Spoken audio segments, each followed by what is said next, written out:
than I anticipated. And therefore, we're going to have to work a little bit harder on our pass rush moves. We're going to have to work on our bend, our football intelligence, reading some external cues, etc.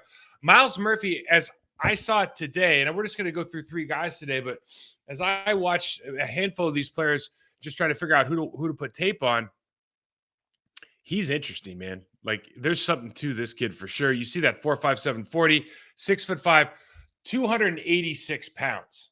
286. So he's huge, long, lean, 286 pounds, runs a sub 4.6. And for people out there that don't understand, because these numbers are getting ridiculous, because all these guys have sprint coaches and they understand that, how to take 2/10 off the start now.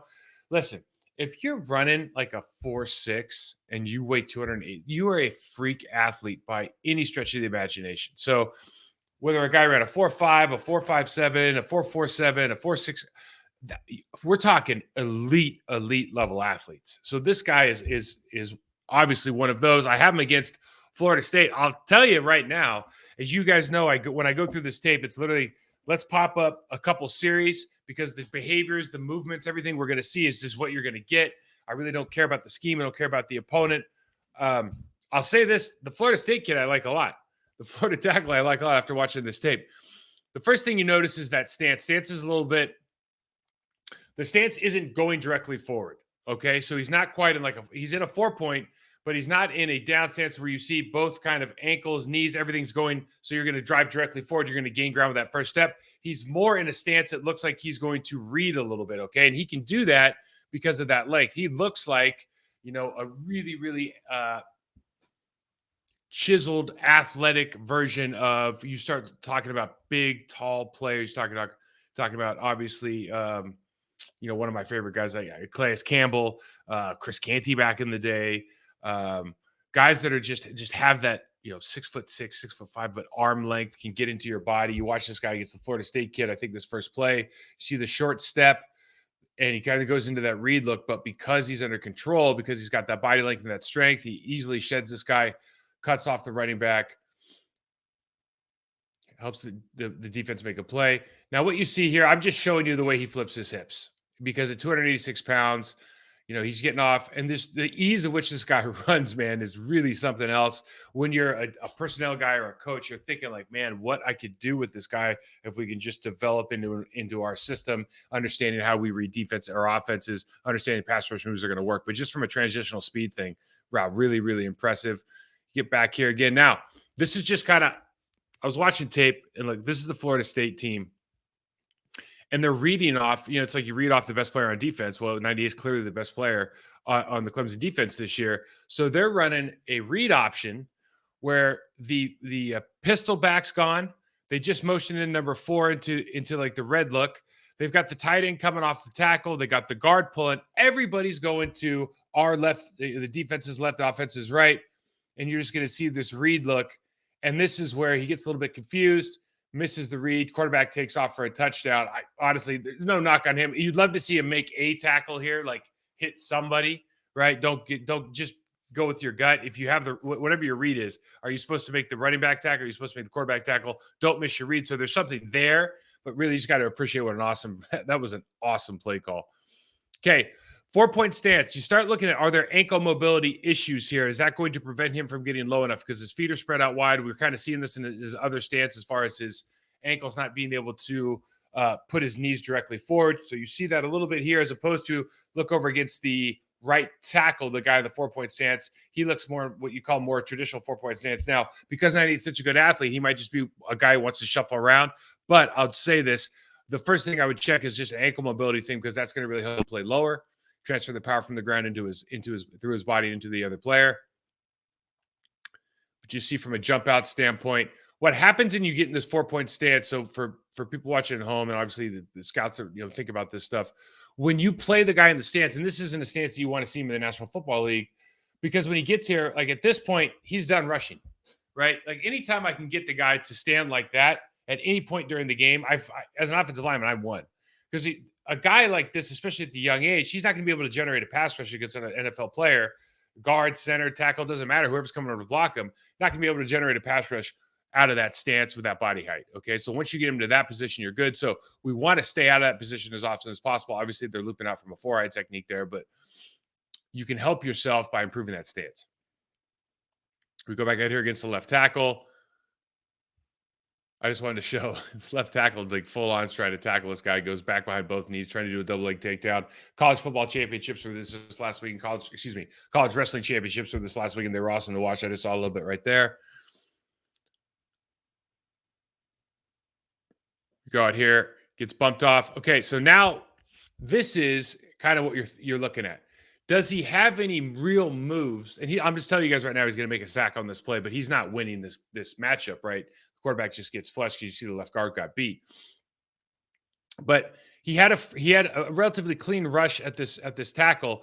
We're not really pressing space, and when you're 6'5", 6'6", 286 pounds, you're on a 4.55, 4.58. You want to press and take the edge, right? You don't need to run the loop up field, especially after you've been bumped up by the tight end. We want to see this guy be a little bit more power, take the edge off, attack an arm, do something a little more violent than just kind of feint with your inside hand, then try to run the loop here. And I have that line of geometry just very simply saying at this stage, you're going to have to make a really hard left-hand turn if the quarterback steps up in the pocket to make a play. This is why we always talk about speed to power. We talk about taking that inside right now route when the offensive tackle turns his hips like he is.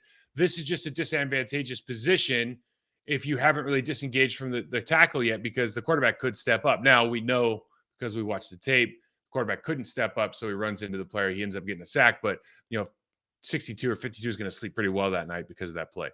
Same thing here. On the play action, you just want to see a little bit more. And part of this for me is that stance kind of invites a small step forward. So he's not really going to attack. He's more of into a read look than that 4-point, even though he's playing that kind of, you can call it maybe an elephant end, even though these guys spend most of the time in nickel. When you're in the situation here, you want to be able to really attack the edges and get that tackle turn. The fact this tackle did a good job during this game, but the fact the tackle could stay square to the line of scrimmage for the most part in situations like this is not something you want to see out of the defensive end who's as physically dominant or has the capability of being as physically dominant as Myles does.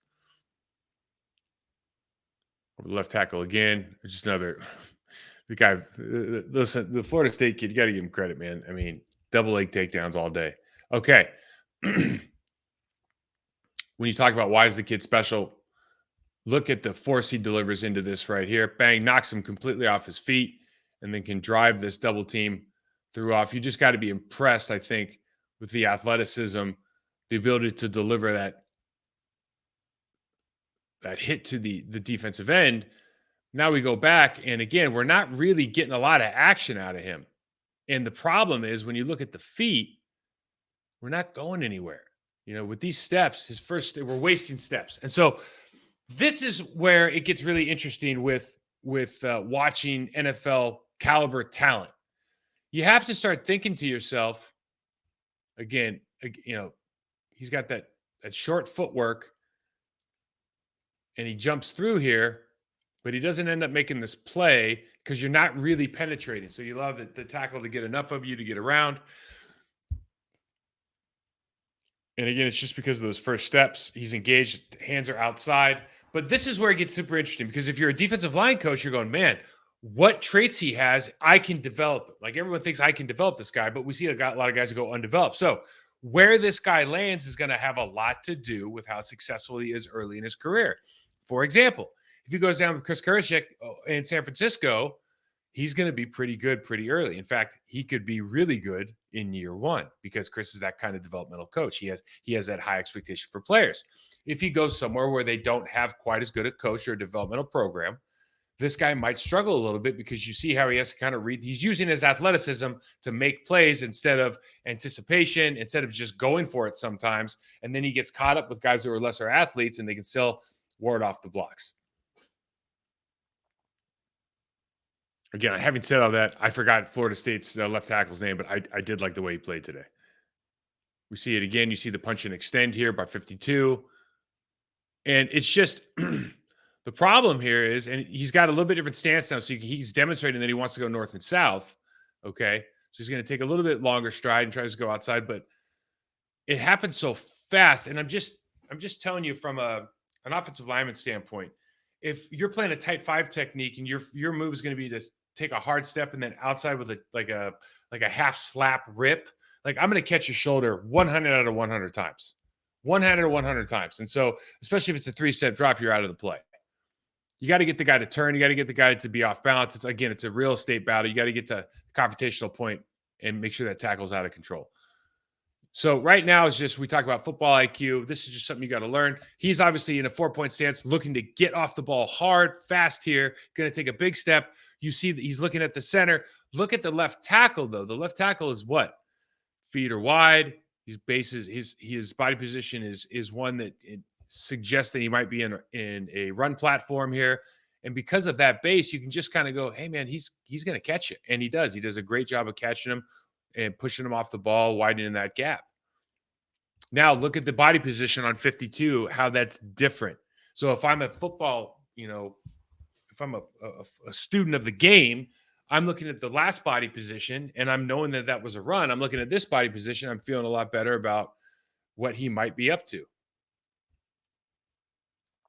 So we see the pull here with the down block. So like something's up, right?